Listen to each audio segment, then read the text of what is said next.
Ni kushukuru sana mtazamaji kwa kuchagua kuangalia UTV, lakini vile vile kuchagua kuangalia Kidani.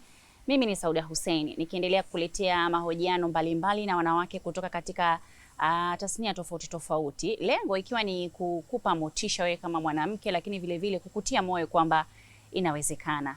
Na leo tumekuja kumtembelea mwanamama, msichana mdogo kabisa ambaye ameweza kufikia nafasi ya kuwa meneja mkuu katika taasisi ya Caliber First Group. Ndani ya kampuni hii kuna makampuni mengine mengi.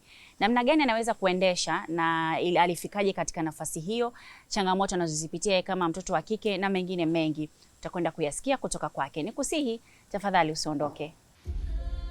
Sylvia Mohamed Mkomwa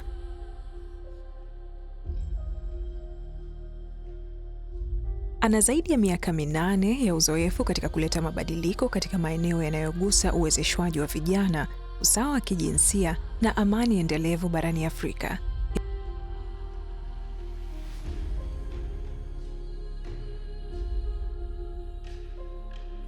Hivi sasa, Sylvia ni meneja mkuu wa kampuni ya Caliber First Group, kampuni inayojihusisha kikamilifu na maendeleo ya jamii kupitia miradi mbalimbali ya biashara. Katika nafasi yake, anasimamia shughuli za kampuni 5 chini ya kundi hilo, akitumia uongozi wa kimkakati kukuza biashara na kuleta athari chanya kwa jamii. Sylvia ana shahada ya kwanza ya sayansi ya siasa, utawala wa umma na mahusiano ya kimataifa kutoka Chuo Kikuu cha Dar es Salaam. Hivi karibuni amehitimu Mandela Washington Fellowship mwaka 2025, akipata cheti cha kozi ya maendeleo ya kitaaluma katika uongozi wa usimamizi wa umma katika Chuo Kikuu cha Jimbo la Georgia nchini Marekani. Anayewakilisha Tanzania katika kamati ya marejeo ya vijana ya Umoja wa Afrika AU chini ya ofisi ya balozi wa vijana wa AU, ambako anashiriki katika kuunda vipaumbele vya bara kuhusu amani na usalama kwa vijana. Pia ni mwanachama mwanzilishi na mjumbe wa mkutano mkuu AGM Delegate wa taasisi ya Global Impact Transformation, shirika linalojitolea kuimarisha jamii, kukuza ushirikiano na kuendeleza maendeleo endelevu Afrika na kwingineko. Mwaka 2024 alitambuliwa kimataifa kama Legacy of Excellence awardee na pia kujumuishwa kwenye orodha ya wanawake 100 wanaotambulika zaidi Afrika, kutambua mchango wake katika ujenzi wa amani, uongozi na athari za kijamii. Sylvia ana dhamira ya kuongoza miradi inayochochea ukuaji wa biashara na kuleta mabadiliko chanya katika jamii ya Tanzania. Anapenda michezo, hasa mpira wa miguu, na mara nyingi hushiriki katika shughuli za kujitolea kusaidia jamii. Kwa kujituma, uadilifu na maono ya maendeleo jumuishi, Sylvia anaendelea kuwa mfano wa uongozi chanya unaochanganya biashara na huduma kwa jamii, akihamasisha kizazi kipya cha vijana na wanawake kuchukua nafasi zao katika kujenga Tanzania na Afrika yenye ustawi endelevu.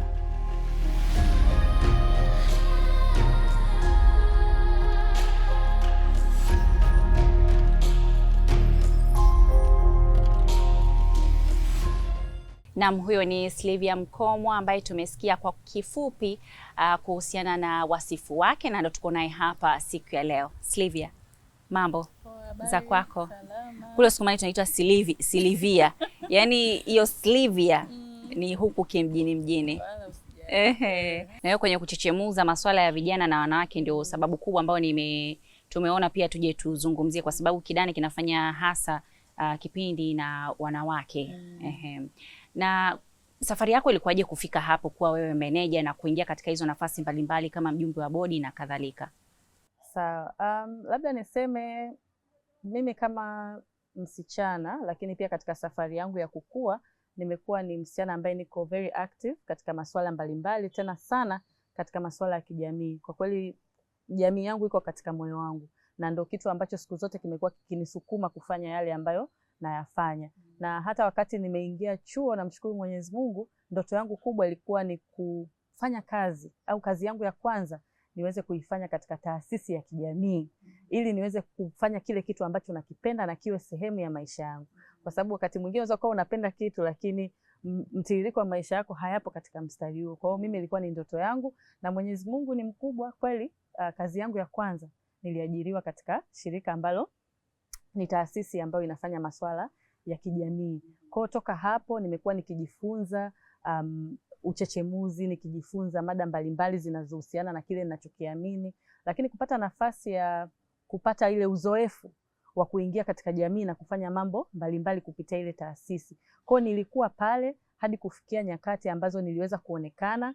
Ukiangalia hata kwa wakati huo pale nilipoajiriwa, mkurugenzi wangu alikuwa ni mwanamama ambaye alikuwa anaitwa Martha Ngambi, na aliweza kunimentor na kuniongoza jinsi ya kuongea mbele za watu. Aliniona kwamba nina uwezo, lakini hata pale unapokuwa na uwezo ni lazima upate watu au mtu au mazingira ambayo yanaweza akatengeneza uwe uwezo wako ili uwe na uelekeo sahihi. Kwa toka pale nikawa nashiriki katika mikutano mbalimbali, naonekana, nikawa kutokana na kujituma kwangu na kile ninachokiwasilisha pale ninapokuwa sehemu, basi nikawa napata tena ile nafasi ya watu kuniita katika mikutano, katika training mbalimbali. From there unajua nimetoka hapa, nimeenda Kenya, nimeenda Uganda, nikaanza kwenda nchi mbalimbali hadi kufikia nchi za Ulaya, lakini pia Marekani. Kwa kwangu mimi safari yangu ya kimaisha imekuwa ni yenye matokeo na matumaini makubwa. Unajua, mtu akikuangalia kwenye mitandao, sisi ukifuatilia vitu kwenye mtandao, mara nyingi maswali yanayokuja ni kwamba hawa wenzetu wanapataje hizo nafasi? Labda utupitishe wewe namna gani ulikuwa ukipata nafasi kwenye kuwakilisha vijana katika maeneo mbalimbali kitaifa na kimataifa, na ni kwa nini hakuna wimbi la vijana wengi katika kuwakilisha wenza wao? Katika kitaifa na kimataifa uwakilishi wa vijana upo kwa namna nyingi. Kuna namna ambavyo unaweza ukawa unafanya vitu na jamii inaona, na pale ambapo fursa zikitokea watu wanakutafuta kwa sababu wamekuwa wakiona kile ambacho unakifanya na wamekuwa wakiona uwezo wako. Unajua siku zote katika maisha lazima tukubali kwamba ili uwakilishe ni lazima pia uonekane una kitu. Na ndio hapo pia hata kwa vijana tunaambiwa kwamba hebu anzeni hapo mlipo. Fanya kile unachoweza kwa hapo ulipo. Sio lazima useme mimi nitaanza nikifika mahali fulani. No, anza kidogo kidogo ili iwe kama sehemu ya wewe kukuonyesha kwamba una uwezo. Fursa za kimataifa mara nyingi zinatoka kwenye mitandao, kwenye tovuti za mashirika mbalimbali ya kimataifa. Kwa hiyo mnaomba. Kwa mfano hii fursa ya mimi kuwa mjumbe wa kamati shauri ya Umoja wa Afrika.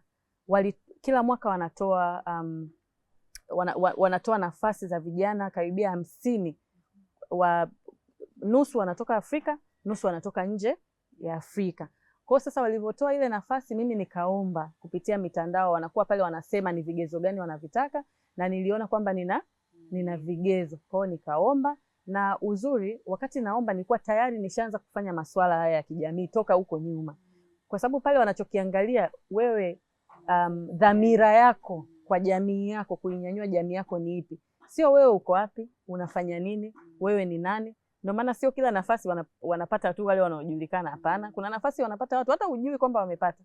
Sisi ambao labda tuko active mitandaoni, watu wanatufahamu, inawezekana wanatuona kwa sababu wamezoea kutuona. Lakini kuna watu wengi wanapata hizi fursa, lakini kwa kuwa hawapo kwenye mitandao, hawapo katika spotlight, ni ngumu kujua kwamba kuna vijana wengi zaidi wanapata hizi fursa.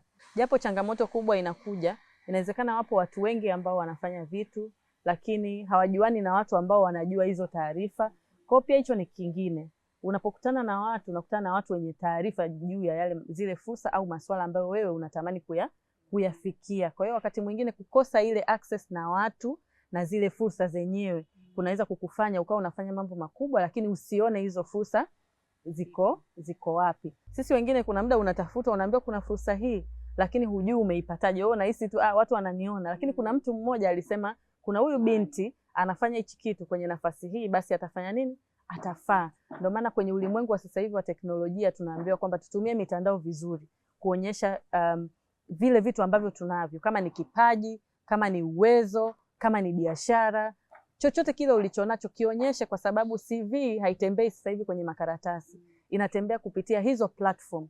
Wewe ulikuwa unatembea na CV ambayo unaiona wewe mwenyewe, lakini sasa hivi una WhatsApp, una Instagram, una Facebook, una kila aina ya mitandao ya kijamii. Watu 6,000 wanaweza kuwaona ndani ya dakika moja. Kwa hiyo hujui kati ya wale watu nani ana fursa yako mkononi. Turudi katika nafasi ulionayo kama meneja mkuu. Ulisema ulianza na taasisi moja. Yaani kampuni ni mwamvuli wa makampuni mengine. Yes. Lakini ulianza kwenye kampuni moja na baadaye uongozi kwa kuona na kukupa makampuni mengine ambayo yote yanakuwa chini yako. ni namna gani, ni rahisi ama ni ngumu kiasi gani kuwa manager lakini ni mtoto wa kike? Umesema ulipata fursa ukijiona katika umri mdogo, lakini kumanage haya makampuni mengine mengi sio rahisi. Sio rahisi, lakini mchakato wa mafanikio ni safari.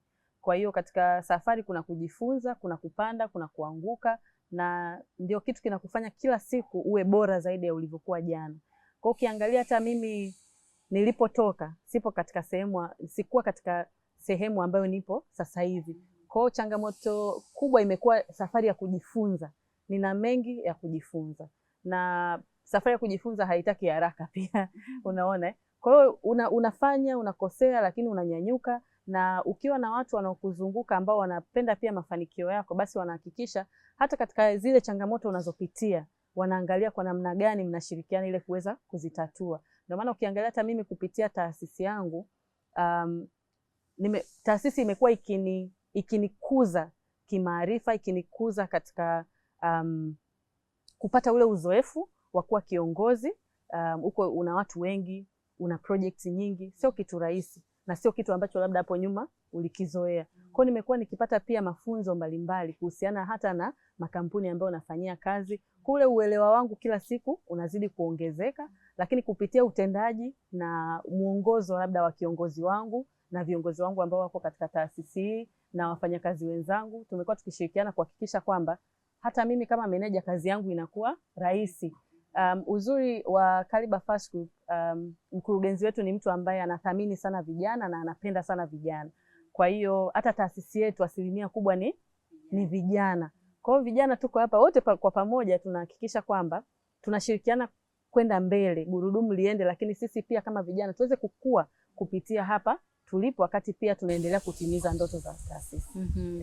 Najaribu kufikiria kwamba Sylvia ni manager, alafu chini sina maana kuna mameneja wengine ambao tuseme wanaripoti kwako, alafu ndio unapeleka kwa bosi. Kwenye vile vikao imetokea mchakato ambao Sylvia kuna mahali alikosea ama alipatia. Namna gani mna handle au namna gani wanakupokea, niseme especially katika mazingira ambao unakuwa umeteleza ama hukufanya sawa, niseme. Sawa. Kitu ambacho labda mimi nina bahati nacho ni kwamba nimekuja katika taasisi na imeniamini kuongoza taasisi ambayo inapenda vijana, ina vijana, na vijana tunaongea lugha moja mara nyingi, na kitu ambacho kinatuunganisha kama vijana ni kwamba wote tuko katika safari ya kujifunza. Kwa hiyo hata ukikosea haui katika nafasi ya kusema unarudi nyuma.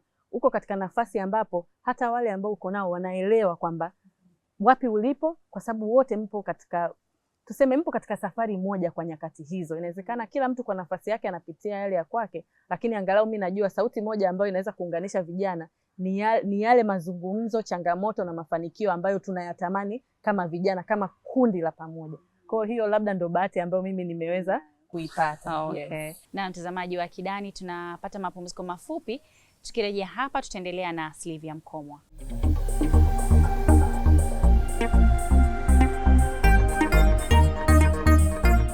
Na tumerejea baada ya mapumziko hayo mafupi. Kipindi hewani ni Kidani na mimi ni Sauda Hussein. Tuko hapa na Sylvia Mkomwa ambaye ni meneja mkuu katika kampuni ya Caliber Fast Group. Tumezungumza naye mengi sana na tunaendelea naye hapa. Kwa mara kwanza tunapokea hiyo taarifa kwamba Sylvia, sasa wewe kwenye ile nafasi, mimi naona hapana, wewe upande juu zaidi. Ilikuwaje siku hiyo? Namshukuru Mwenyezi Mungu. It wasn't easy hata mimi kuweka ile imani kwangu mwenyewe kwamba I can do this, naweza kufanya hichi kitu. Lakini kama nilivyosema awali, ukiwa na viongozi ambao wanakuongoza katika yale malengo ambayo wameona unaweza kuyafikia, basi watahakikisha kwamba mazingira ulionayo yanakunyanyua kufikia kile ambacho unaweza ukahisi kwamba hakiwezi kukamilika. Kwa hiyo mazingira na watu wanaokuzunguka ni kitu muhimu sana kuhakikisha kwamba unafikia yale malengo yako. Ukiangalia mimi, familia yangu ni very supportive family, marafiki zangu na marafiki ambao wananisupport sana kimawazo, wananisupport yani kwa namna nyingi. Kwa hiyo wakati mwingine hata pale ambapo unapata changamoto, kuna sehemu ya kukimbilia na hata usipokimbilia kuna mazingira wanajua kabisa kwamba unahitaji msaada. Kwa sababu safari ya uongozi ni ngumu, lakini kama kiongozi una wajibu kabisa kuhakikisha kwamba unatenda haki, lakini pia unaishi katika mazingira ambayo hauwezi kumfurahisha kila mtu na huwezi kumchukiza kila mtu, lakini kwa kile kilichokuweka pale, kwa kweli mimi naamini yes, unaweza kukitimiza bila kuangalia hayo makundi mawili. Yes, kwa sababu mwisho wa siku kilichotuleta ni taasisi. Mtu yote ambaye yuko katika taasisi, kwa lengo ni taasisi, sio matakwa binafsi. Kwa hamna ugomvi hapa. Ni swala la kuwa professional. Yes. Yeah. Uliwahi pia kushiriki kuwa Miss Universe. Ilikuwa ni safari ya mchakato kwamba napenda urembo na nini mpaka kufikia hatua ya kwenda kushiriki Miss? Nilikuwa mwembamba. Nikiwa mwembamba. Kwa hiyo nilikuwa mwembamba. Sio kitu ambacho nilikiona kinakuja, lakini kutokana tu na the way labda napenda kuvaa, napenda kupendeza, na pia mwili wangu ulikuwa unaruhusu. Kwa hiyo watu walinisisitiza sana niingie kwenye Miss Universe. Ilikuwa mwaka 2017 na nikaingia kwenye top 10. Kwa hiyo yeah, it was a great experience, kwa sababu pia unajua mashindano yanakufundisha kukubaliana na hali au matokeo katika maisha. Kwa hiyo kila stage ya maisha inakupa somo. Yes. Kwa hiyo haikuwa ngumu kwangu kufanya maamuzi ya kuingia pale, lakini for me it wasn't about winning. Na nikwambie moja ya kitu ambacho kilinitokea kipindi cha Miss Universe. Mimi zamani nilikuwa najua ili kuweza kufanya masuala ya kijamii ni lazima uwe katika platform fulani, watu wawe wamekuona, yani ndio inawezekana. Kumbe kufanya masuala ya kijamii it's something you can do. That was something else that came along the way. But na kupitia ile Miss Universe tulienda tukawa tunapelekwa kwenye viwanda wanatengeneza ule mkaa mbadala, tunapelekwa sehemu hii, tulipelekwa tukakutana na watu wa Wizara ya Masuala ya Mazingira. And then ikanipa nafasi ya kujua kumbe hizi harakati ninazozifanya huku chini mchakato wake unaweza ukaenda kwa level tofauti. Yani mchango wako unaweza ukaja kwa namna tofauti. Kwangu mimi nilijifunza na ilinisaidia kuona yale ninayoyapenda kwa jicho lingine kupitia tu ule mchakato wa Miss Universe. Lakini pia hata kwenye ushindani, kwa sijawahi kuingia kwenye mashindano yoyote. Kwa hiyo nikajua kumbe kuna hisia unaipata ukishindana na kuna kukubali kushindwa na kuna yani haimaanishi kwamba wewe ndo maisha yako yameishia hapo. Kuna maisha lazima yaendelee, na kama kuna ndoto ulikuwa nazo, zile ni sehemu unapita, lakini bado unaweza kutimiza ndoto zako. Lakini so yeah, kwangu mimi it was a great actually I cried a bit. I cried a bit, lakini ilikuwa part of my life journey kabisa. Inakuchukua muda gani kujifunza kila kitu kipya, kwa sababu ulikuwa manager kwenye baadaye kuja kwenye mwamvuli wa makampuni mengi ambayo yanakuangalia, na ninaamini lazima ujifunze kila kitu ili ujue nini ambacho kinaendelea. Kwa mfano mambo ya constructions, mambo ya logistics, na background yako umetoka kwenye PR na mambo kama hayo. Lazima pia ujifunze vitu vidogo vidogo kama hivyo. Unaenda shule kila siku ama unachukua nini unafanya kwa kisha angalau unajua kwa ufupi kitu ambacho kinaendelea? Sawa. Cha kwanza unajifunza kupitia vitendo, kwa kuwa tayari upo katika hiyo nafasi, na ukishapewa kitu mezani au kimbii huko hapo unapambana nacho. Kwa hiyo ni moja. Cha pili, kupitia watu. Lazima utafute watu ambao wanafanya hivyo vitu. Lazima ujifunze kutoka kwa watu ambao wanavijua hivyo vitu. Lakini cha tatu, kwa kweli mimi namshukuru Mungu kwa hapa nilipo. Taasisi yangu imekuwa ikihakikisha kwamba kila siku najifunza yale ambayo nayafanya ili niweze kuwa kiongozi bora zaidi. Kwa mfano nimekuwa nikifanya session mbalimbali au masterclass mbalimbali kuhusiana hata na biashara ambazo tunazifanya, kuhusiana na uendeshaji wa taasisi, uendeshaji wa watu. Kwa kila siku kadri ninavyojifunza kwa vitendo, lakini pia naongeza ujuzi na uelewa juu ya yale masuala, na ikikutana, kwa sababu uongozi ni safari na haina mwisho, yani wa kusema kwamba umefanikiwa basi ndo yani imeisha. No, it's every day, na kampuni inavyozidi kukua manake unahitaji kuwa mtu tofauti. Kwa kadri unavyoenda ni lazima upate kitu tofauti na kile ulichokipata jana. Okay. Kwa msichana naye kuangalia hivi sasa, nini ambacho unaweza ukamwambia ambaye ana maono ya aidha kufungua kampuni yake ama kuwa kiongozi ama kupata fursa yoyote ambayo anatamani kuipata, lakini matumaini tuseme yameisha? Kama binadamu tumeumbwa kuhisi kila kitu kwenye maisha. Inaweza ikawa ni maumivu, ikawa ni furaha, ikawa ni nguvu, ujasiri, kitu chochote kile tumeumbwa kuhisi. Kwa hiyo hauwezi kukatazwa kujisikia the way unavyojisikia kwa wakati huo, kwa sababu kama nilivyosema, mazingira na watu yanaweza kawa ni sababu ya wewe kufikia maamuzi yao ya kihisia, lakini haimaanishi kwamba hakiwezekani. Hiyo ni hisia tu ulionayo kwa muda huo kutokana na yale yanayoendelea, lakini kikubwa ni kuweza kunyanyuka tena. Kikubwa ni kuweza kumwomba Mwenyezi Mungu akupe ujasiri wa kupambana na yale yanayoendelea ya kheri na ya shari. Kwa mafanikio ya binti yanasababishwa na mazingira yake na watu wanaomzunguka na msaada anaopata ili kuweza kutimiza yale malengo yake. Lakini kikubwa kwangu mimi, kwa mabinti wenzangu, ni kwamba jali sana kuhusiana na ile safari yako, kwa sababu safari zinatofautiana. Kila mtu ana safari yake. Kwa kuna nyakati unaweza ukaona yule anatembea haraka, wewe unatambaa, lakini ndo safari yako. Kwa kuna muda utafika na wewe utafanya nini? Utanyanyuka, utatembea na utakimbia. Kwa hiyo hicho sio kitu cha kukufanya wewe uvunjike moyo. Mimi kuna kitu nasemaga, usipoona thamani ya kile ulichonacho au kile unachokifanya, huwezi kukifanya kwa kuyataka mafanikio.